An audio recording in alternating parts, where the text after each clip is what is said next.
welcome to Running on Grass podcast. I'm your host, Logan Pribbeno, and as always, my co-host, Eamon O'Toole, is with me. How we doing, Eamon? Good to hear from you, Logan. Heck yeah, so we're here today to talk about real ranch talk right from the ranch gate. Today we're going to focus a lot on our own operations, who we are, what we do, just give you guys some background, and we are also going to hit on the Jordan Levi interview. Eamon, why don't you give us a little bit of background on who you are and what you're doing?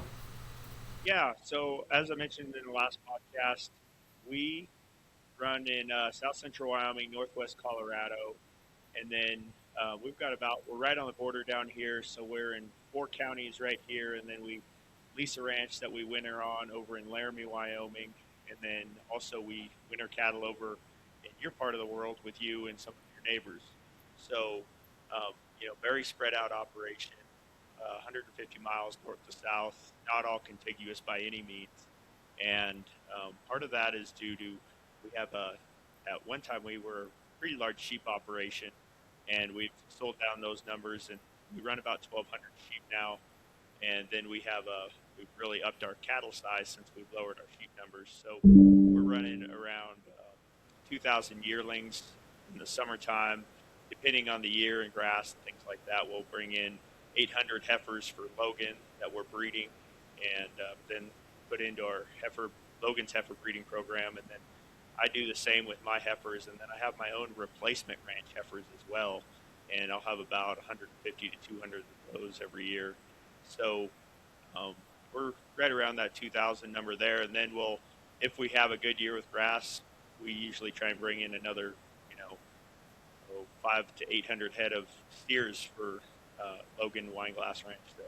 So our yearling numbers really go up, and that's what we have in the summertime is great grass, and our winters can be pretty tough here. So we really try and get the most we can out of the summer, and then let the winter rest. And really, it's 6 months of rest we're given all of our ground in the winter because we don't have anything here. So it's pretty great that way. And then we have about anywhere from 900 to 1,000 mother cows at any given time.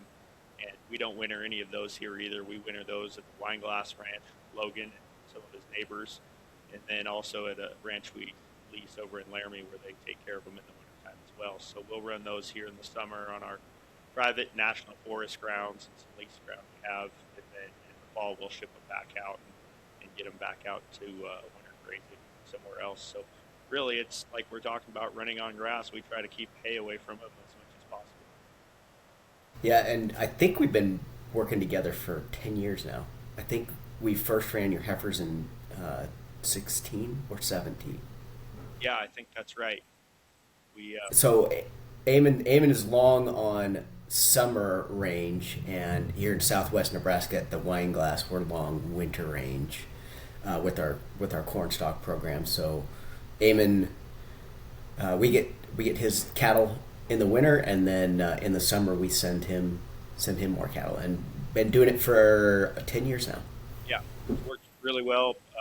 Our working together has worked really well. Like you said, we can take yours in the summer, you can take ours in the winter, and it's just been a great relationship. Like all relationships with anybody, there's a lot of people that don't like to trust other people with their animals, but I think the relationship with Logan's been so great. He's one of the best ranch managers in the United States, I think. So it's been really a great opportunity for Ladder Ranch to work with the Wineglass Ranch, and I think vice versa as well. Why don't you tell our listeners the story of how we met? Yeah, it's what a funny story. We were at a Ranching for Profit meeting where they do a big chapter executive link meeting in Big Sky, Montana, and my wife and I, like always, were out chatting in the hallway with people, and we were some of the last people to get a drink and go sit out on the patio with everyone. And we finally got our drink and went out there, and there were two seats left in this huge patio with probably 100, 150 people out there. And we walked out, and there was nowhere to sit. I saw two chairs, and I walked over, and it was Logan Pribbeno, and I said, "Hey, do you mind if my wife and I sit here?" And he said, "Yeah, go for it." And we sat down and got to visiting, and pretty soon, here we are, 10 years later, 12 years later, whatever that was. We're still working together, and what an odd set of circumstances to meet. But we sat down and instantly clicked, and had a we both realized what opportunity the other had. Yeah, and I do like to refer to it as the Ranching for Profit Mafia.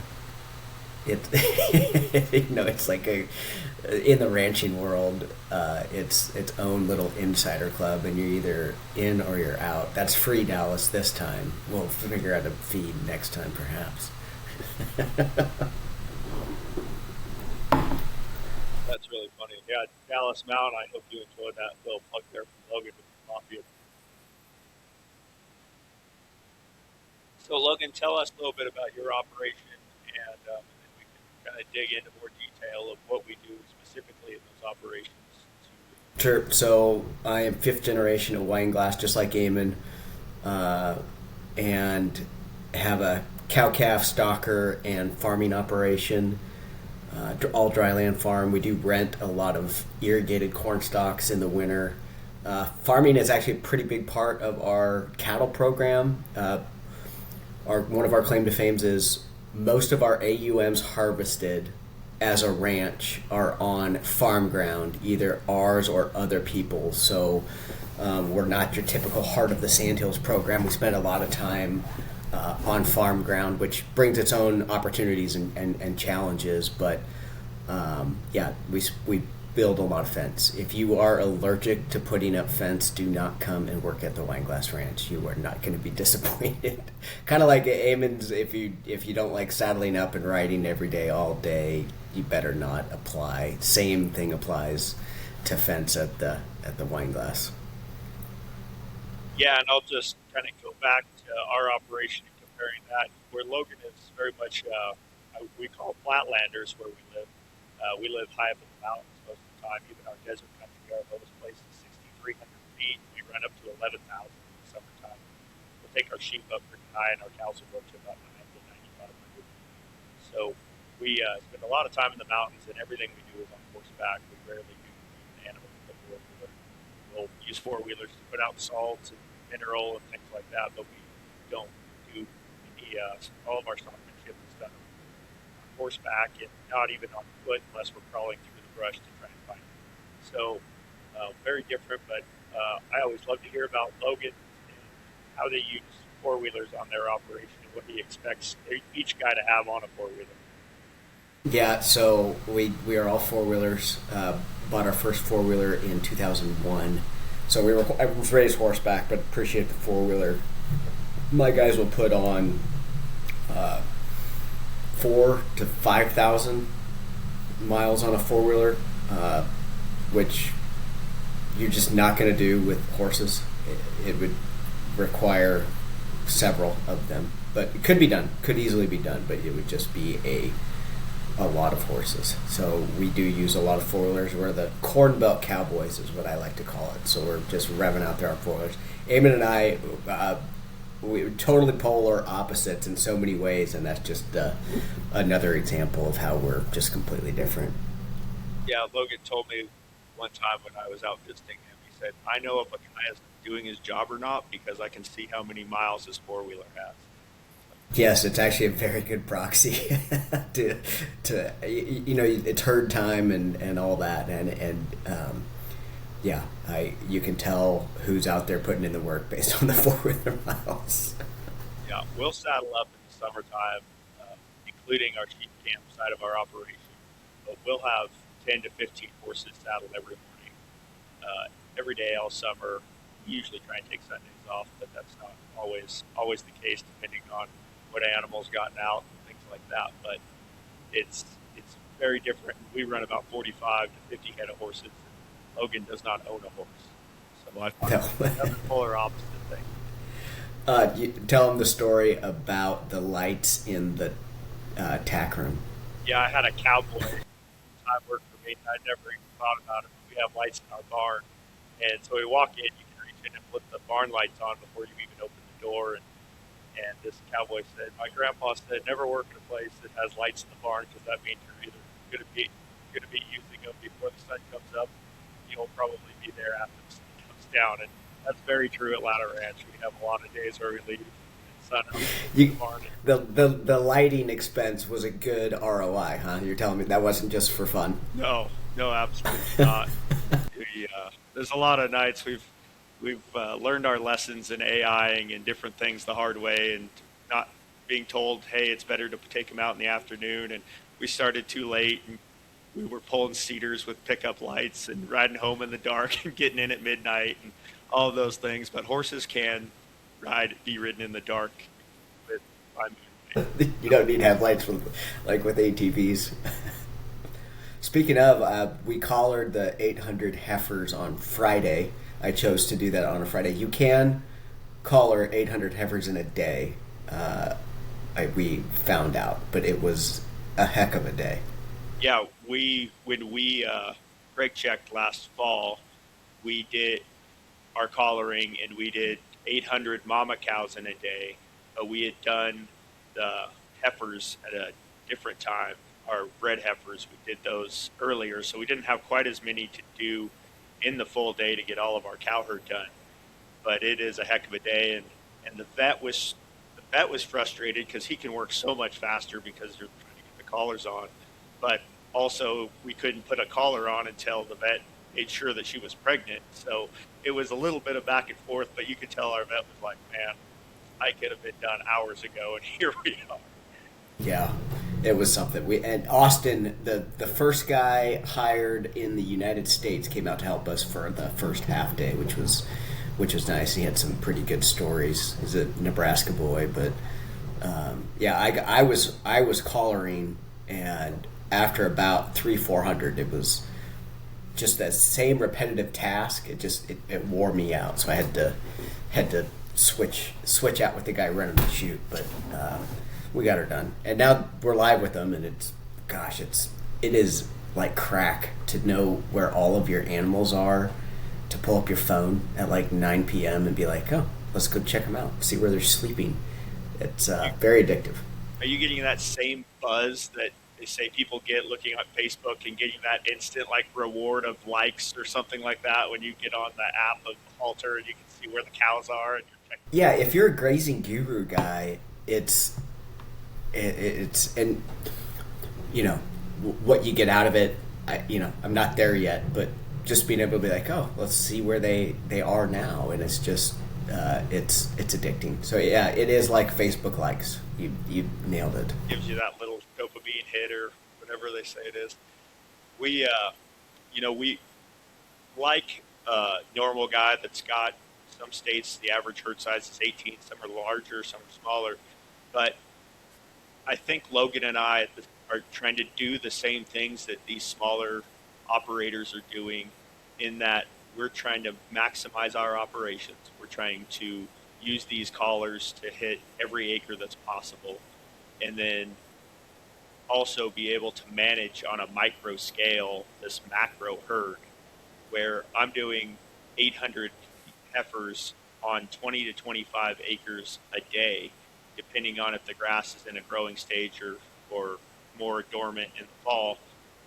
We're increasing or shrinking acres. But I think it's very similar in the kind of management that everyone's trying to do for their operations, really. It's not just we run large operations and we're covering all these acres. We're really trying to do the same as everyone else and maximize what we have. Yeah, I think we're doing it at scale, but I think it applies to all size operations. We just have a lot of extra help.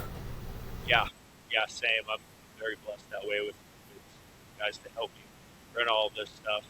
We're in fact going to get some interns from the University of Wyoming this summer that are going to help us run the halter on these yearlings. So they're going to be the ones we'll sit together, make the plan together. But in terms of making the maps, and setting the cattle up, making sure that they go truth check what's happening on the ground, are the water gaps big enough? Do they need to make them bigger? Those kind of things.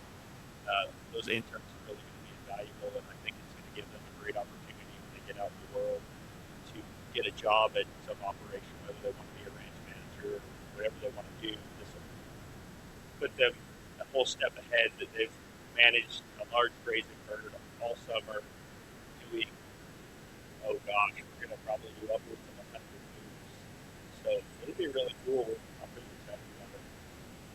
Yeah, talk about how you're staffed, uh, where you get your help and Yeah, all that. so we'll Ladder Ranch brings up about 5 to 6 Hispanic guys from Mexico, and they'll come up on an H-2A visa, and they help us mostly do fencing, but we're doing everything that every operation is doing. We're trying to do weed spraying at the same time that we're docking lambs, that we're trying to build fence and build corrals and fix things and upkeep and maintenance.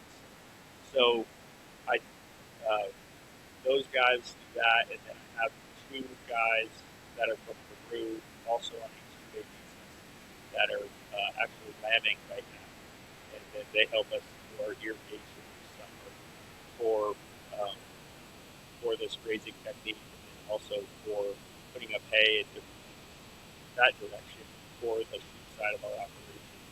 So the H2A guys that I'm talking about that irrigate, they are from Peru, and they one does my pivots and one does flood irrigation. And we talked about this a little last time, but where we live, most of the irrigating is done flooding, so you're running it down a ditch, or putting a tarp in, and really the water's just backing up over itself and flooding over the side of the ditch, and that's how we irrigate. And we get it's doesn't seem very efficient, but 50% of it goes back into the stream, and then 50% of it goes into the soil and then into the alluvial. So it's actually super efficient, and then by filling up that alluvial, we're able to use it as late season water that comes down later. So it's a totally different way to do things than pulling water out of pivots like they do over in Nebraska. And maybe explain how you guys use your pivots, and I'll talk a little bit of how I stole some of your ideas off of how you water off your pivots and things like that. Yeah, it is very interesting going up there and seeing the flood irrigation, which doesn't seem to be very efficient. But when you go up there and you have Eamon explain to what is happening, it is a superior way of irrigating in your area. Would you agree?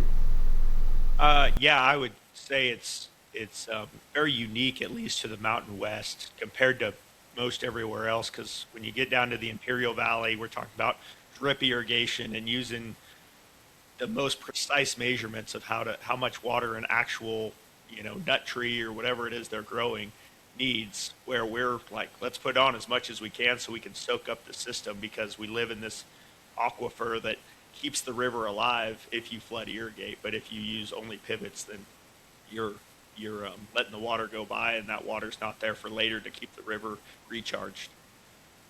Yeah. Whereas in our area, it's all pivot irrigated. I have one neighbor that has a corner flood irrigated, and that's the only one in the county that I'm aware of. I'm sure there's some others, but it's not common at all. But what was the saying about flood irrigating versus pivot that you told me once? Yeah, it's the oh shoot, how does that go? It's the myth of efficiency. And Yes. you have this idea that using pivots is super efficient, and it is.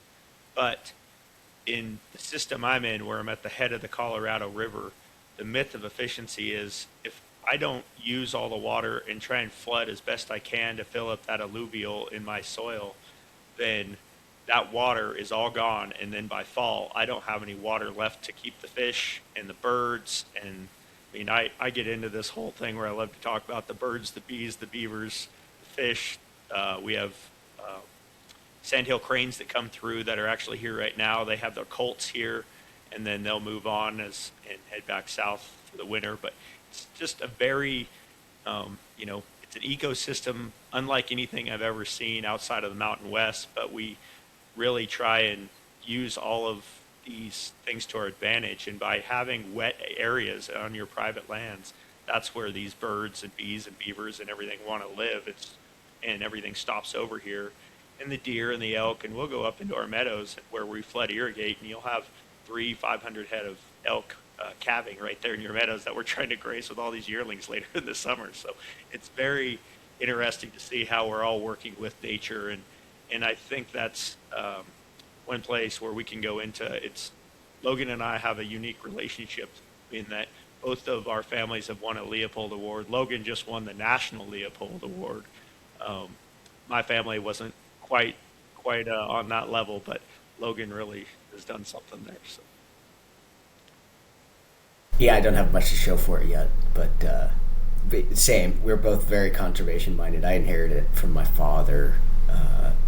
We have playas where we are in southwest Nebraska, where they're temporary wetlands, and all of our playas we have buffer strips around them and attract a lot of migratory birds.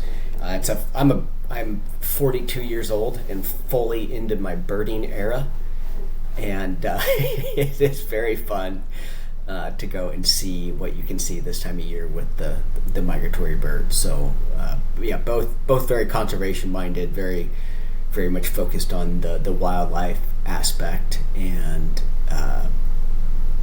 yeah. I'll just add to that. Before Logan and I even got on this morning to visit, we were talking about my sister took a friend of ours that's very into prairie chickens, and he lives in Texas, but does a lot of work through different companies in Kansas and eastern Colorado, where they have prairie chickens. Where we live, we have sharp-tailed grouse in the mountains, and then we have greater sage grouses down a little lower in the valley. And we have a place that often has 50 to 100 birds lekking, and right now is that time of year where they do their dancing, and it's really cool to see. And meeting with this guy yesterday, he was telling me all about his love for prairie chickens, and I said, well, right now is the opportunity. If you want to see them, we can show them to you in the morning. And so my sister took him out this morning, and they saw over 60 birds dancing, and he was just blown away. But those are the kind of things that get Logan and I excited, is that we know we're doing the right thing on the land when you have birds that are lekking on your place, and you have elk calving and beavers moving in and out, and using all of the ground that Logan and I use to run our operations. The balance is correct when you have these other things in sync with you in nature. Logan, let's bounce back a little bit and talk about, like to hear how you guys use your waterers on your pivots, or different ways to water your cattle where you don't have rivers flowing through your place like I do. Yeah, so in Nebraska, we're blessed with water. It's always under us. And so what we've done, we've installed over 150 miles of pipeline. We have 130 tanks. We're going to put in another dozen this year. Clean, fresh, wonderful water available to cattle at all times is a very important part of our grazing distribution. We do practice management intensive grazing. So we'll run I have run groups of 3,000 steers in one group. I did it one time. It was too much, but I went there. It was great for the grass. It wasn't great for the animals. We were most limited by our water. So a lot of our water sources are 11-foot stock tanks. And so what we have found is running up to about 1,000 yearlings in a group is all that we can really do. Every pasture does have 2 water sources. We are going to experiment with larger fiberglass tanks. We purchased a property here after we sold some cows last year, and we're going to install some 15 or 16-foot fiberglass tanks. And the bunk space available is what we are learning is an important part of management intensive grazing. And so we put in some 12-foot tire tanks. We really like those. So we're going to experiment with these 15-foot fiberglass tanks. But yeah, very important part of our system is watering, and wine glass, especially with the help of TJ Ellicott. We care obsessively about the water quality. When we do our checks and we look at the water, we don't say, yes, good water. We rank it on a scale of 1 to 10. 10 being you would personally go barefoot, walk up to the tank, take a drink of water, and that is 10 out of 10. 1 out of 10 would be not good.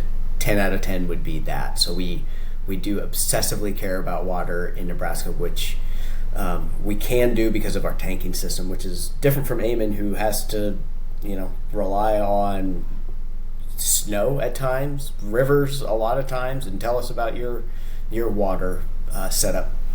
Yeah, we're very blessed. We have two rivers that flow through our main headquarters, and the confluence of Battle Creek that flows into the Little Snake River in the upper part of the Colorado River system here on the Wyoming-Colorado border. The border actually, or the river bounces through our valley and crosses the state line from Colorado to Wyoming and back and forth 32 times before it actually turns south and stays in Colorado. So, very interesting piece here uh, on the Colorado River, and our water is just as clean and clear as it could be. It's snow melt, comes right out of the mountains, drops right in to our place. We're very high up in the system, so we don't have any other creeks other than the tiny little drainages that come out of every little draw that make Battle Creek, and then that Battle Creek's one of the main stems to make the Little Snake River up high, and then there's several other rivers and creeks that come into it as it comes down and eventually goes into the Yampa River, into the Green, and then into the Colorado. And our cattle, we try and set up, and I'd like to hear more from you on your bunk space sizing, Logan, and how much you expect. But we set up our waters to be usually 30 to 50 feet wide, and we try and do it on gravel bars so we're not affecting the stream banks any. We don't want to be chopping off the edge of our meadows or things like that. We want to find a place that's already gravelly. And then we'll often use that as we move through one paddock into the next. We'll keep that water the same place. All we do is move that fence to adjust to that so that we're using the least amount of area on the river, and we're using gravel bars only. So that's very important to our part of the system. But then the cattle aren't getting in there. They're not walking back and forth across the river and stirring up sediment and fish and things like that. They can go in there, get a drink, and then because we make it kind of narrow enough that they can get a drink, but not wide enough that they want to sit around and loaf there because it's too comfortable to lay by the river all day. So that's a big piece of ours, is making sure that those cattle are getting in, getting a drink, don't feel pressured to get half a drink and leave. They can stay there and get a real drink, but then get out of there when you're comfortable. And I did a similar thing because I went to Logan's and I saw how they use uh, tanks connected to their pivots. So what I did, we have a ditch that runs 5 miles. It pulls water out of the river, runs 5 miles along some open, some pipe ditch in the mountains on a slope, and then between the elevation drop and the push from the river, we'll run it down. We'll drop it into a pond, a settling pond, and then we can pull it out of that pond, gravity, and it'll go into another pipeline that we can run to 2 pivots we have on our alfalfa. And we just did this for the first time last year, grazing alfalfa.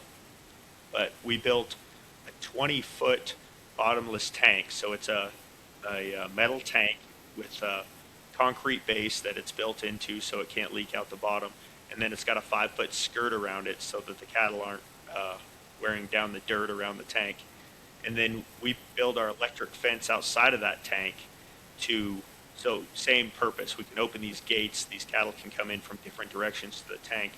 But it's at 24 feet, and I can't remember if it was Logan or another ode to Dallas mount, but they have figured out that 24 feet from the water tank is the right amount of space that they feel comfortable to get a drink, but too uncomfortable to loaf. So cattle are coming in, going out. And that's from Alan Nation's book, Land, Livestock, and Life. He was talking about the Kime Ranch. Okay. Then they determined that it was the 24 feet was the ideal distance, exactly like you said. Comfortable, but not comfortable enough to just hang out there. Yep. Yeah, and so we put those in, and the water comes out of the river. I can put it in a tank because it's set up to go in a pivot, so it's got enough water to come in there, and I can run water fast enough into this tank, and that the cattle, even at 800 in a group, they can't drink the water down. When that float goes down, I can send water into that thing as fast as they're drinking it or faster, and I can regulate that. And it's taken a little bit of work to figure out what that float should look like, but we've got that down, I think, and we're pretty happy with it. So that's been really good. But I learned that from going out to Nebraska and seeing how they do it out there with getting cattle. But Logan, tell us about what you're seeing for how much room those cattle need around a tank. I'm learning it. I don't have it figured out. It depends. We like to run big groups. My dad would run 1,000 pairs in a group. We don't run 1,000 anymore. About 700 is about the max. So we've experimented with large intensive grazing systems for 2 generations now, and we are definitely finding out that we are limited on our water. We do. Speaking of the bunk space, a lot of people will say, if you have sufficient recharge, don't worry about it, which I am learning is not true. Bunk space, which is a proxy term that's a feedlot term that I'm using to apply to water troughs. It is part of it. A group of yearlings will walk into a water pen, and let's say there's 500 of them, and it's a small tank. What is weird about yearlings and cattle is, so they walk in there, cattle will leave the water pen thirsty, and I don't know why. I have observed this personally, and I have paid money or lost money on the deal because of it, which is the only reason I really learned it. But they will leave thirsty. There is water available, but there is a social component is specific to yearling cattle that they will walk out of that water pen before they are fully watered. And one of the reasons for that is cattle drink in 2 phases. So you'll kind of see cows or yearlings go in, they'll take a drink of water, they'll hang out by the tank for about 5 minutes, 2 to 20, and they will go take a second drink. And when they take the second drink, they will leave. And anyway, I'm getting lost in the weeds on the water. But we focus extensively on water and watering systems at the Wineglass Ranch. And riveting podcast material, I'm sure. Like you, I'm such a nerd about it. I'll go out there and watch cows for hours, just see, who's drinking, how long, things like that. And I guess I hadn't really observed that piece, but I think it's absolutely true thinking back to what I have observed. I just wasn't putting it together that that's what was happening. But I noticed, 9:30 to 11 is a big drinking time in the morning for the yearlings that I get. And then again, right around that 3 to 5 in the afternoon, I really like to come in and get that afternoon drink. But yep, it is twice a day. It's 10 and 2 or 3. Roughly, they don't observe the time change, but they do drink twice a day, typically. So I like to get my interns, especially, and I didn't really finish explaining the rest of our crew. We do bring in 2 to 4 interns every year, and those interns have become very vital in our yearling operation. And we like to have them out there checking those cattle by 6:30 in the morning at the latest, to make sure, usually, so when we have breakfast at our ranch cookhouse every morning at 7, if the yearlings have gotten out, we know what the cowboys are doing first is getting yearlings back in, which I think this halter will help with a lot. We've had everything from deer, elk, moose, skunks screw up our electric fence. Those yearlings get to follow in a skunk, and then the skunk sprays the whole herd. Whole herd blasts out of there, knocks down electric fence.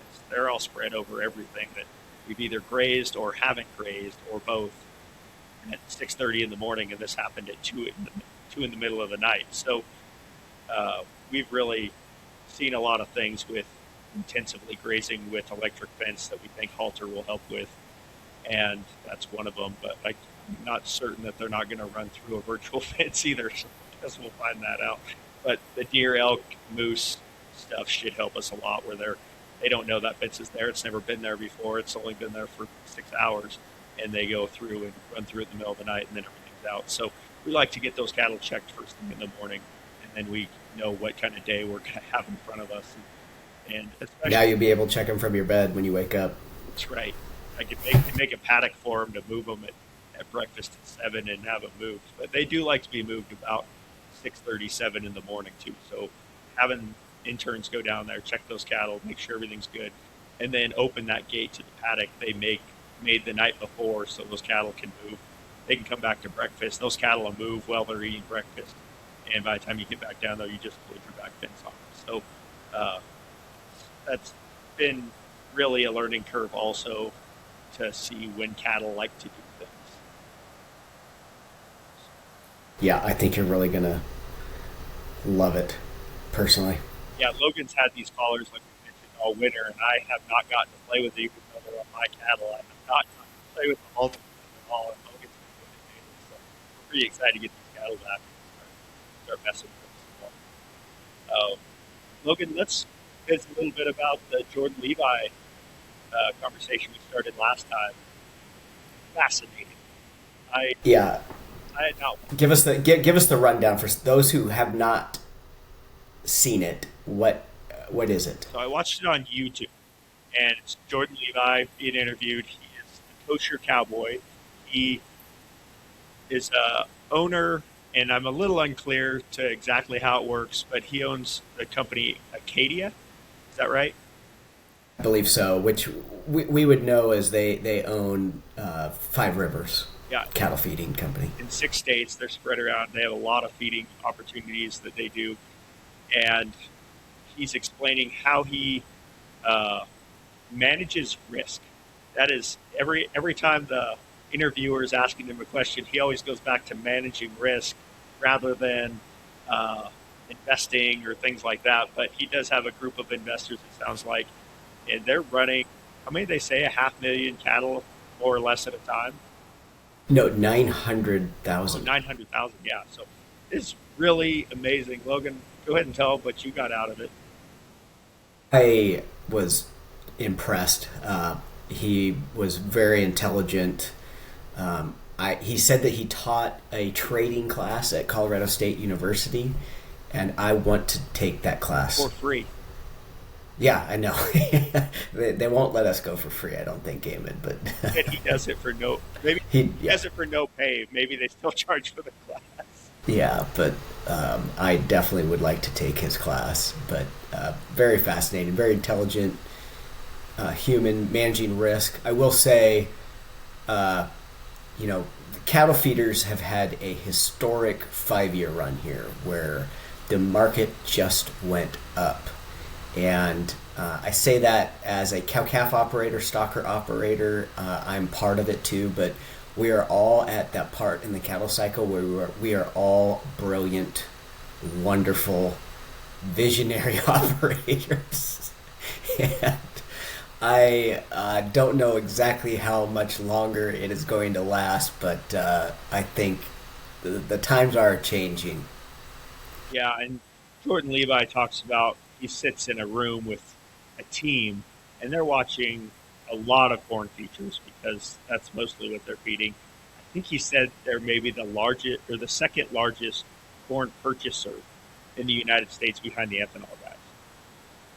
I think he said that, yeah. Yeah, and he grew up a guy in New York City, I believe, and Yep. a Jewish kid, very smart, and he said there was another guy named the Kosher Cowboy, and he had passed away, and he very lovingly took the guy's name and he called himself the Kosher Cowboy. And boy, he was just incredible to listen to hear how he looks at a business that the rest of us grew up in, and the difference between growing up in New York City and dodging traffic and trying to get to school and taxis and all of that, where you and I would get home from school and go out and check cabs and make sure that things were right. We knew how to work livestock, things like that.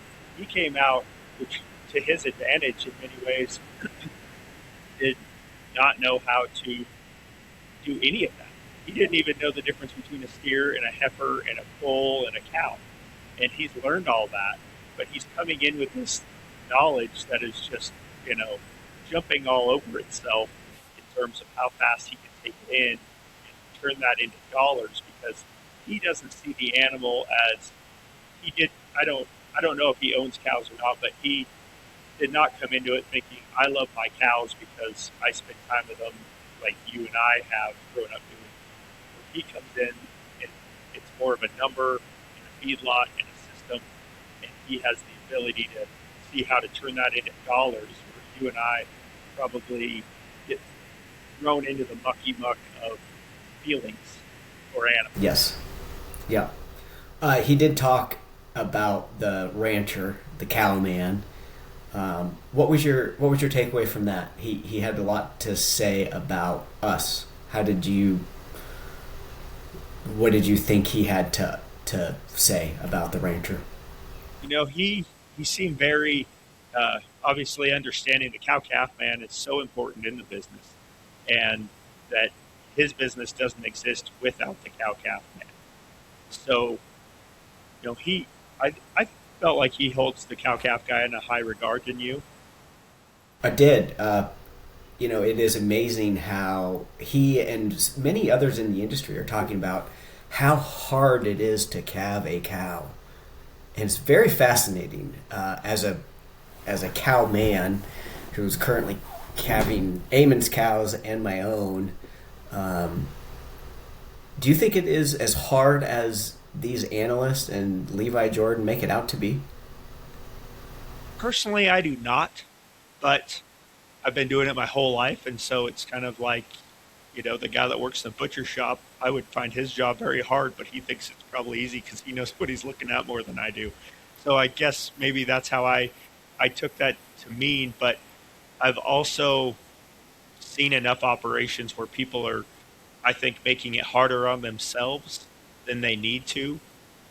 We have an operation, and we're very fortunate that we're large enough that we can turn those cattle out in very big pastures, 20,000 acres, some of them, and we'll turn those cows out and we just let them go be cows. And they go, we make sure they have water, we make sure that they have feed, and that is about all we do for them.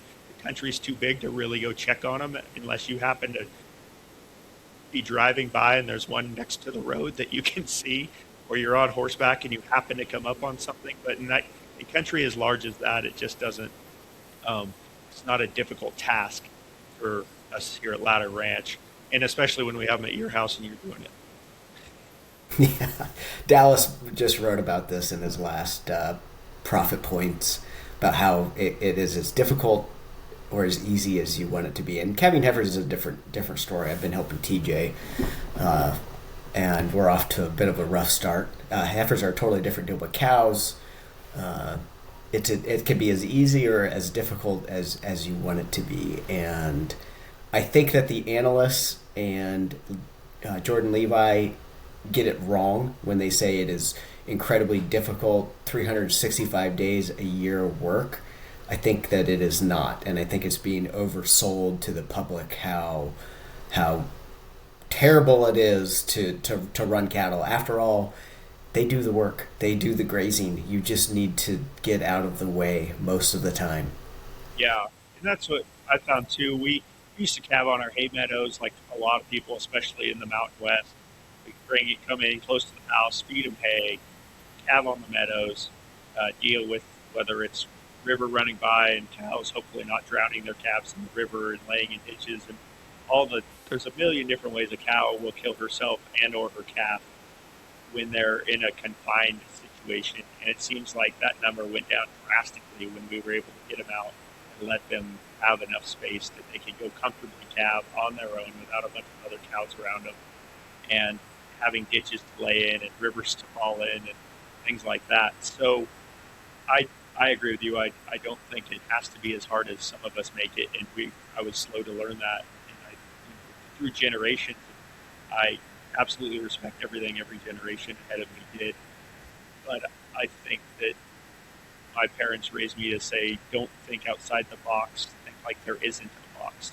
And I've really tried to think so far out of the box, it probably gets me in trouble a lot. But I try a lot of crazy things, and that's one that worked for us. But the first year we did take a beating because all the cows that you're bringing in and handling and hand milking to make sure that calf gets sucked, we did lose a few percent of cows the first year because they didn't have us there to hold their hand and bring them in and do all that extra work for them. And those cows, that little group of 2, 3, 4% of cows, take up 95% of your time during calving, where the rest of them are out doing their job and doing it right. So we did lose that group the first year we turned out on the desert, but But after that, it's been really smooth sailing, and our numbers have just gone up in terms of winning members. All right. Other thoughts on the podcast? I took us down a little rabbit hole Yeah, there on yeah. cows. To me, he didn't get into his education kind of as deep as I wanted him to, but he went to was it Oxford? After, I didn't catch yeah, that. he's very very educated and has done all the things that we expect analysts and the very top people in their fields to do. He has that education, and he's very. He came back, was working after college, and he said they're asking all these guys, what do you want to get into? What kind of stocks and he said, I want to get in, do agriculture. I want to do animals. So they sent him to all the beautiful places in the country, like Greeley, Colorado, and Oklahoma City, Hereford, Texas. All these places that you're like, man, I'm a kid from New York, and here I am in Hereford, Texas. So, anyways, he said he found Hereford, Texas, to be a place he loved, and he now raises his family up, I think, near Greeley. But very, very interesting story. What else did you find interesting, Logan?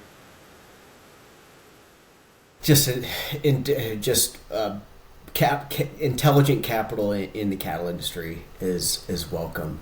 I heard that they are one of the largest feeders of Mexican cattle, and their business has been hurt one of the most because they prefer to feed the Mexican cattle. I would love to sit down with him and see how he has pivoted since they have not been able to buy those Mexican cattle.